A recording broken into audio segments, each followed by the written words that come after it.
Here's the deal. You have $10 left, but you can either spend it on gas for your car or you can spend it on a meal. If you spend it on gas, you'll be able to get home, but you'll remain hungry. If you spend it on a meal, you'll be full, but you'll probably have to call a friend to borrow some cash for gas to get home. This is what the average person in America could be dealing with right now. Because of the oil crisis, Americans might have to cut back on discretionary income. This includes fast food, entertainment, extra purchases, and travel. Now, I know how most people feel about fast food, and honestly, I wouldn't make a video on the topic if I think there wasn't a good reason to talk about it, which is affordability, specifically for people. So here's my question. How is it possible that fast food chains can still make their menu affordable while still not being affected by these gas prices? For these chains, it's not really the menu prices that's the issue, but more so the volume. After Q1 shows some of the top chains keeping things stable, what many are speculating is that consumer traffic will decrease as the conflict starts to settle in. Even having an industry executive go on to say, what we're seeing here is nothing more than what's called a delayed impact.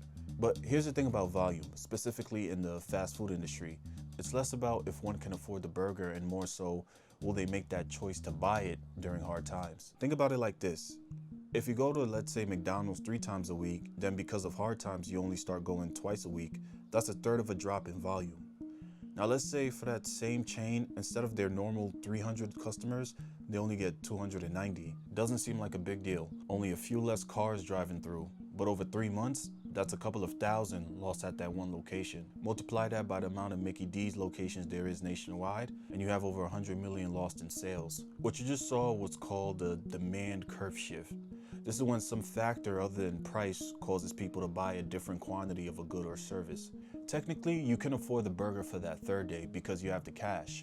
But the decision becomes more psychological now. You rather save the cash so your car can be on the road longer. And because of that, McDonald's turned from a convenience into a drainage on your budget. So how do fast food chains try to prevent this?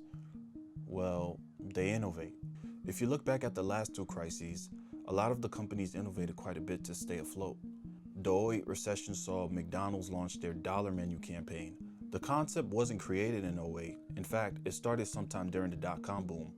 But the dollar menu was a crucial part in customers buying at McDonald's during that time, especially when gas prices had been extremely high at that time. It was this pricing strategy that allowed McDonald's to have same-store sales from previous years in the US and an 8% increase in global regions.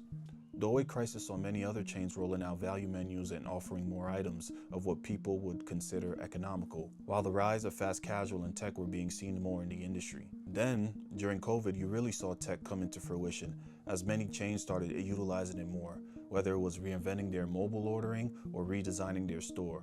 It all focused on speed and convenience, setting up many companies for long-term success, while others had immediate success due to digital sales and dynamic ways of ordering. More times than not, the industry has responded to a crisis with innovation. But innovation only works when people still have room to buy. And right now, the issue isn't if McDonald's can make their menu less pricey or if Taco Bell can add a secret ingredient to their meal. The issue is, can customers still afford to show up?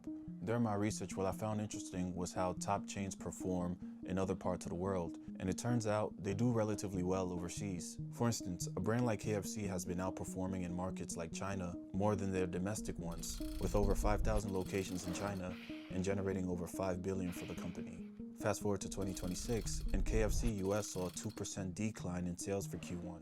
The US region has become KFC's 3rd largest market, right behind China and Europe. You can even look at McDonald's, where the global segment has similar sales to the US. The segment that includes the majority of European countries saw comparable growth to the sales in the US, while the segment that included Asian countries grew 3.4% in sales. So their Q1 saw them up 9% with $6 billion in revenue and over $34 billion in system-wide sales. If you look at the difference, unlike KFC, McDonald's international growth is growing at the same rate as America's. What I'm trying to get at here is, what exactly is it about international markets that's causing equal growth? Like, is it that Americans have less disposable income and other countries have more? Or is it that inflation just seems to be hitting us harder? Like, what is it? I think to examine these markets, we have to look at how their economies work. During most of the mid-20th century, Europe's economy was primarily operating on a single-earner family model, which meant the male would go out to make a living while the female stood home as the homemaker. Women made up 20 to 40% of the labor force in the middle decades of the century. This changed in the 70s when many European nations enforced equal pay between male and female, allowing the rise to what we call the career woman. Places like the UK saw employment rise upwards to around 15% between 73 and 75. What was also rising around the later half of this century was the new middle class. This meant instead of factory workers, you had knowledge workers, people who required a degree to be valuable in the labor market. It was the rise of mercenary culture. Job hopping became more prevalent. By the 90s, urbanization was in full effect, leading to many cities having disproportionately large amounts of Europe's job market. Professional and managerial jobs more than doubled in UK cities. In London, they grew by 133%, and in Bristol by 103%. Jobs were more service sectored in the top cities, making up 80 to 90% of employment in cities such as London, Paris, and Berlin. So with both genders participating in the labor market, families went from being single to dual learners. This meant less time cooking their meals, leading to workers outsourcing their food for convenience. Countries that had a strong labor force is where dual labor force was entrenched. A country like Sweden has had one of the highest employment rates since the 2010s. In 2023, of people living in cities, 71% of women were employed in Europe. Sweden was one of the countries above that average. Similarly, Netherlands had had high employment rates for some time now, while also being amongst the countries with the highest average income in large cities. So with hundreds and often thousands of workers spending their working hours in dense cities, you have a commuting flow that allows QSRs to consider these areas as catchment areas. Areas that allow them to put a franchise within a 10-minute radius of someone who might be wage rich, but is time poor. This isn't the only reason, but is one of the reasons why fast food companies will find their pool of customers in Europe. Now, what makes Asia such a big market is primarily these three countries. In China, the boom of their middle class started right after the turn of the 21st century. Their export and investment-driven growth allowed them to have manufacturing hubs and industrial centers in urban cities. The urbanization rate jumped from 36% in 2000 to around 51% by 2011. In just a decade, hundreds of millions of people moved into these cities, working in areas where QSR chains were building out their franchisees. The same time frame would lead to young brands like KFC and Pizza Hut to have over 3,000 stores in 650 cities by 2010, localizing menus to be more tailored to what an Asian consumer would probably prefer on a day-to-day. In Japan, the middle class was already well established by the 2000s. Trying to recover from weak growth the 90s displayed on the economy, urbanization was still very prominent and there was still a level of security amongst income earners. But those same income earners became price conscious and gravitated towards everyday convenience. With their cities being dense and people already having long commutes, predictable meals around offices and work areas was the most logical choice. You can see it in how McDonald's decided to slash prices in the early 2000s for Japan, from 80 yen to 65 yen. By 2008, it pushed sales to over 500 billion yen, becoming the first QSR and of any restaurant in Japan to scale that high. And while Japan's fast food market was maturing, another QSR wave was happening in Asia. India's middle class is much younger and is still growing as we speak. There's many factors that play into why their middle class is booming, but the two that come to my mind and I think is relevant to this topic is the rise of the service and IT sector.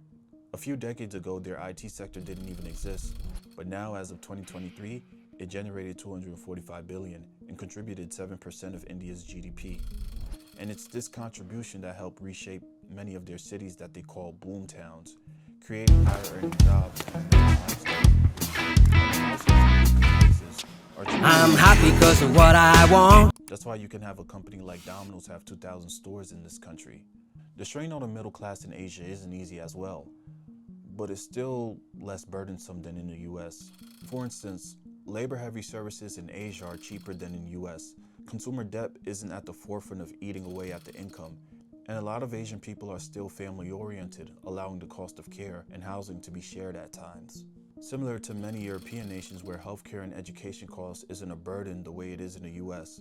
So when companies in the QRS sector report same-year sales or an increase in sales, you have to ask, is everything being analyzed being reported?